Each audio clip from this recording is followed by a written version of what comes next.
સુરતના સારોલીના કુંભારિયાની સારથી રેસિડેન્સીમાં મોડલ સુખપ્રીત કૌરના આત્મહત્યા કેસમાં પ્રેમી અનુરાગ ઉર્ફે અંજની કુમાર શ્રવણકુમાર જયસ્વાલની ધરપકડ કરવામાં આવી છે.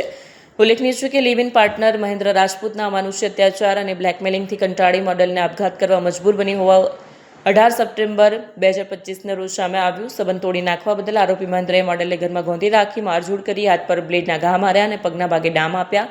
સારોલી પોલીસે મહેન્દ્ર રાજપૂત સામે દુષ્પ્રેરણાનો ગુનો નોંધ્યો. ત્યારે સારોલી પોલીસે 4 મહિને આરોપીને ઝડપી પાડ્યો હતો.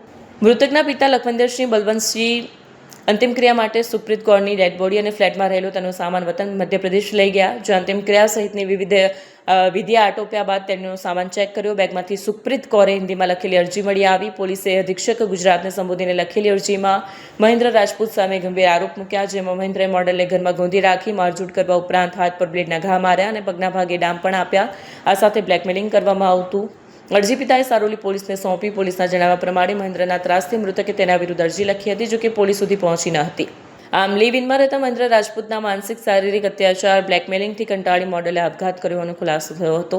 સારોલી પોલીસ દ્વારા આરોપી મહેન્દ્ર અને પરિવારની પૂછપરછ કરવામાં આવી હતી. દરમિયાન સુખપ્રીત કૌરે મળતા પહેલા એક કોન્ફરન્સ કોલમાં વાત કરી હતી તેની માહિતી સામે આવી, જેમાં મહેન્દ્ર રાજપૂત અને અનુરાગ જયસ્વાલ બંને કોન્ફરન્સ કોલમાં સુખપ્રીત સાથે વાત કરી રહ્યા હતા. અનુરાગે ખૂબ જ ખરાબ અને અપશબ્દો કહી શકાય તેવી ભાષામાં સુખપ્રીત સાથે વાત કરી હતી, જે હાલ મધ્યપ્રદેશની કોલેજમાં B.Pharm નો અભ્યાસ કરી રહ્યો છે. સમગ્ર વિગતો બહાર આવતા સારોલી પોલીસ મધ્યપ્રદેશ પહોંચી અને અનુરાગ જયસ્વાલની ધરપકડ કરી સુરત લઈ આવી છે. સુખપ્રીતના પરિવારજનો દ્વારા મહેન્દ્ર અને અનુરાગ બંને વિરુદ્ધ પહેલાથી જ આક્ષેપો કરાયા હતા.